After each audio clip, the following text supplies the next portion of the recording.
Hey guys, what's going on? Troy at Mountain Man Treasure here, and today we're selling scripture. Mountain Man,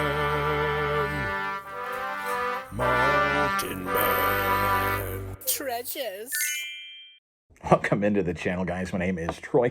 I'm a reseller in Montana. I go to garage sales, I go to estate sales, I go to thrift stores. Sometimes I source in various places online.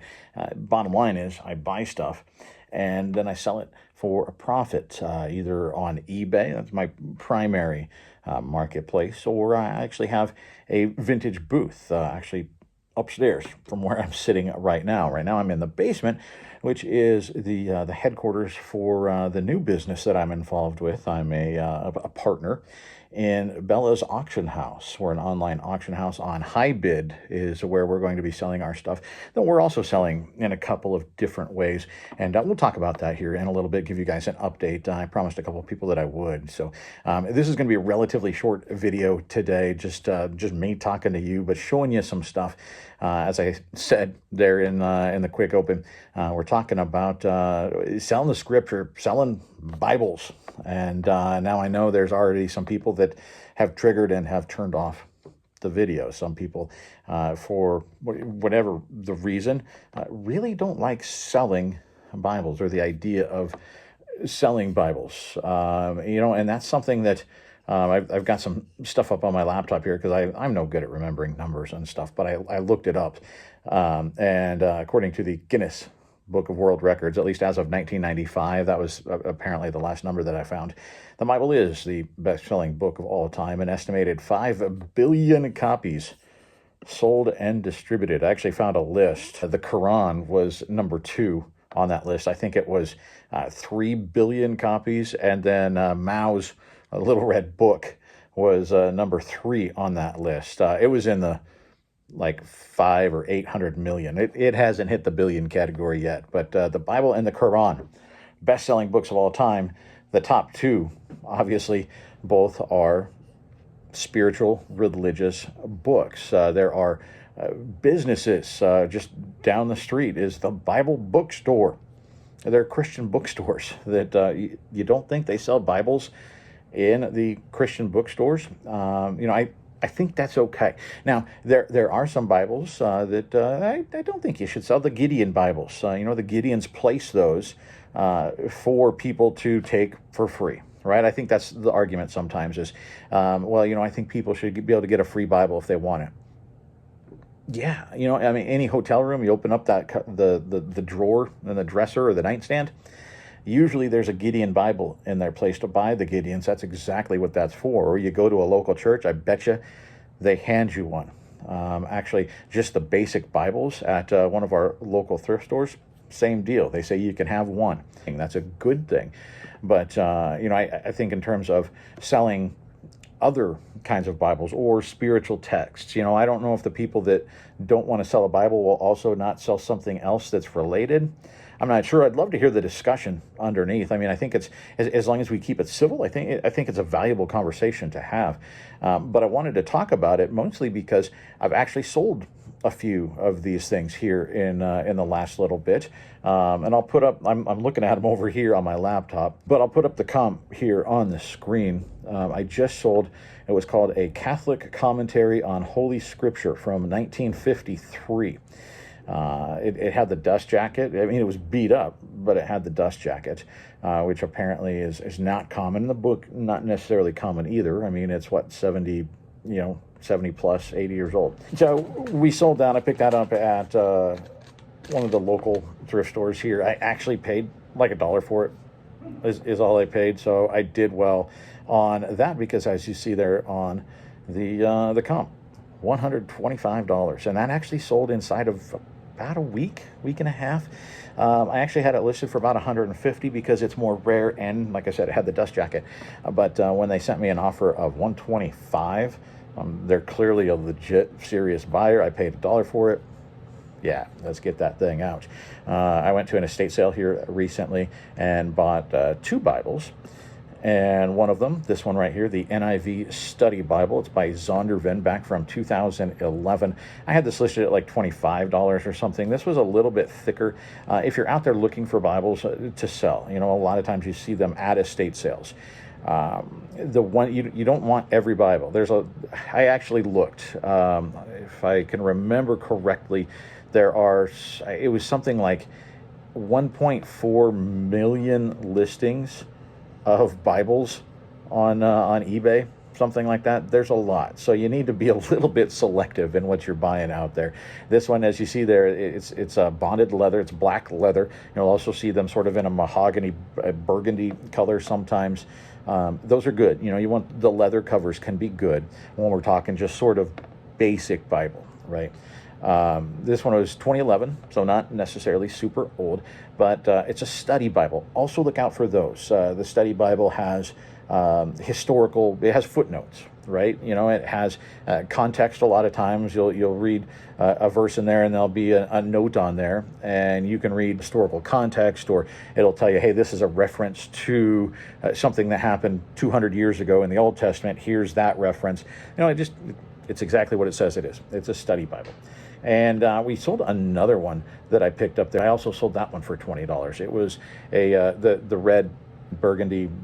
I sold one of those also for $20. I paid $2 a piece on those. They had other Bibles. I left them because they didn't sell particularly well. They weren't study Bibles, and so you got to be, like I said, a little bit particular. Here's one that's not really a Bible, but one that I picked up, and it sold in about 2 days. I undercut the market by about $1, $2, because I wanted mine to be the next one to sell. It didn't have a fantastic sell-through rate. It sold, but not super quickly, and I wanted to move it out. And so I paid $1 for this actually at a church thrift store. You guys have heard me talk about it. I haven't talked about it for a while because it's been a while since I've been there. I call it the Little Old Lady Thrift Store. It's just in the basement of a church property. And so literally a church thrift is selling Bibles and Bible-related materials. This is the Book of Common Prayer by Henry Holt, 1992. It's the first American printing, not the first edition or first printing or anything. It's a very pretty cover, and it's got pictures inside and stuff like that. It's just got various prayers and reflections that you can read throughout the day. A nice little book, hardcover. And there were a lot of listings, around $12 or so, but like I said, I wanted mine to move quickly, so I paid $1. It sold for $10. And all of that to talk about this. Well, we won't put it up yet. Actually, let's flash back. You might remember this is the sale where I went and bought all of the VHS tapes. Okay, remember I found that wall of VHS. We bought the railroad locks there as well. A lot of stuff in that sale that I just didn't know much about. I was walking out of the railroad room, and there was a dollar table. All right, so I started to flip through it, and then I realized it's $1, Mountain Man. Just pick the thing up and move on. So that's what we did. It looked interesting. It was a Bible. It was old, leather cover, still had its original box, lots of things going for it. It was a foreign language, which I thought was cool. It checked a lot of boxes enough to make me interested, especially, like I said, when I realized it's $1. Well, I did a little bit of research, and it was in Latin, and it was a missal, and not a ILE, ALE. It's a Catholic thing, as far as I understand. It's got all kinds of cool stuff in it, and again, it's in Latin. And so published back in 1954, I did some research. I pulled up Worth Point. A little bit pricey, but if you find random weird things like I do sometimes, it's worth it. So I do have a subscription to Worth Point. If you don't, and you have like a one-off thing that you find, you can actually get a 1-week free trial on there. Be sure to cancel it if you're not going to keep it, but you can get a 1-week trial where you can look up a handful of things for free. So it might be worth looking into. But I picked this thing up and paid $1. And according to Worth Point, there are some of them that are worth quite a lot of money. And I didn't know if mine was. I couldn't find one with this particular year.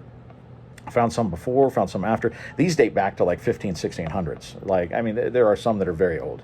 And so 1954, not particularly old in terms of a Latin missal, but I thought, let's list it. Let's see what happens. And so we put it at auction. I don't auction many things. I mentioned in the last video that I did have another auction going. This was the one. I didn't want to say anything until the auction was over and I was sure that everything was completed and satisfactory. And so we put this up to auction. I started it at $99. I figured if I get one bid, I'm super happy. If it goes over that. I did find one written in, it was 19, I forget, the only one written in the 19 somethings that was super high dollar, sold for $799.99. I didn't think that I would get that high. Anything that was anywhere around that or over that was the stuff that was written 15, 16, 1700s, you know, stuff like that. Well, here we go. This guy sold at auction for $760 plus shipping. I was thrilled. Actually, there was a little bit of a roller coaster bump in there. It actually bumped up to $1,200 with about 2.5, 3 days left. And then somebody retracted their bid. What was weird was the guy that ultimately won, who left me glowing, he was thrilled. He left me very positive feedback. That was the last step that you're waiting for in a high dollar auction, right? You want him to pay. He paid inside of like 5 minutes. He paid right away after the auction ended. That's a good thing. I shipped it out. He got it. I saw it, made it. That's the next check. And then you wait to see if they are happy with it.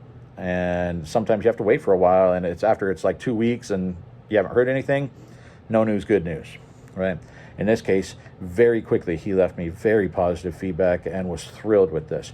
What was a little strange, though, as I said, it went up to about $1,200. Somebody bid it way up, but the guy that retracted his bid wasn't the one that was winning at the time.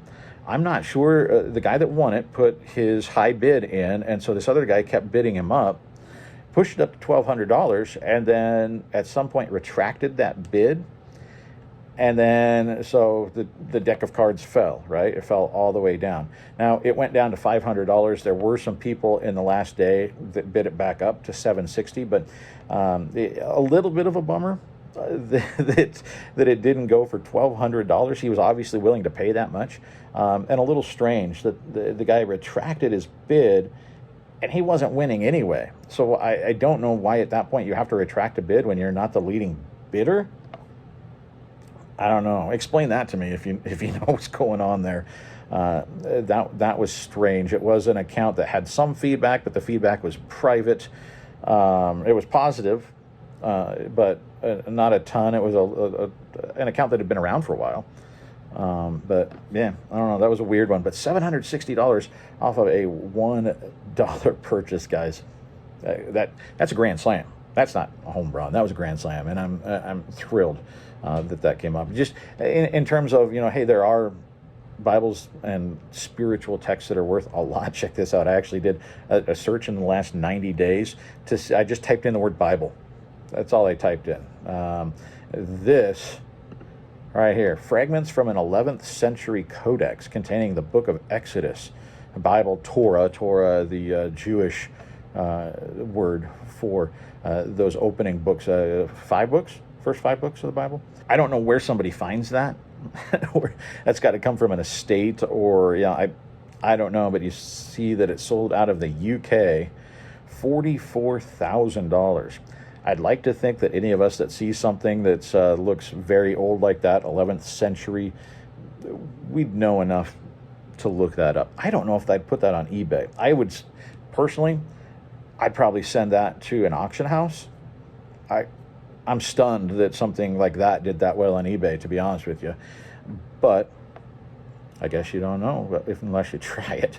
Some of the others I did look up just to show you, you know, it doesn't have to be super old to be worth picking up. You know, here's a King James Version, black genuine leather Bible, $79.95 plus shipping. There's some reference Bibles, little Celtic cross there on the front, $35, free shipping, but Bibles are media mail. You know, so keep an eye out for Bibles. Again, let me know if that's something that you don't think is something that people should be selling. I'd be interested to know why. Again, we can have disagreements, but keep it civil, right? Let's have a conversation, not an argument. And then if you're okay with selling Bibles, let me know. You know, and what's your best Bible flip? Mine definitely a $760 Latin Bible.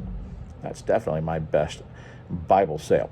But in terms of our auction house, like I said, that's where I'm sitting. You can see behind me, I've got another auction already started, which, you know, The first one hasn't even completed yet. It's live. It's all video games. This next one is going to be video games and older G.I. Joe. I'm actually putting some of my things in it as well. We'll put a graded comic. I've got some original He-Man, Masters of the Universe, a production sketch that I'm going to put in. A couple of signatures, autographed 8x10s. I'm going to throw that in there as well, just to add something a little bit different. But as I say, we're on HiBid. That's the platform if you're not familiar with it. But if you go to our website, bellasauctionhouse.com, you can then, from that spot, there is a link to the auction house on HiBid, and also the auction house eBay page, because I'm selling some stuff on eBay as well. And there's some really, really cool for video game people.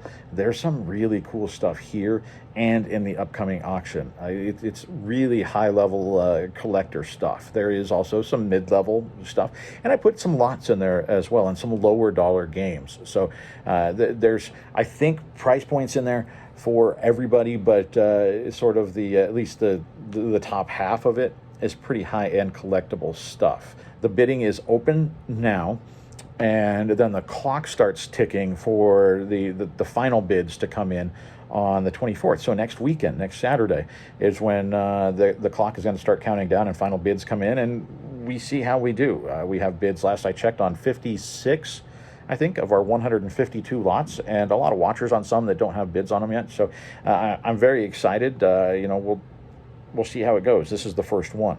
So let me know. Let me know if you swing over. Let me know what you think, and I don't know, maybe put a bid in and hope you can get a good deal. So I appreciate you guys. Thanks so much for hanging out with me for this one. I got to get going. I got to start getting some of this stuff behind me listed on HiBid. We'll see ya.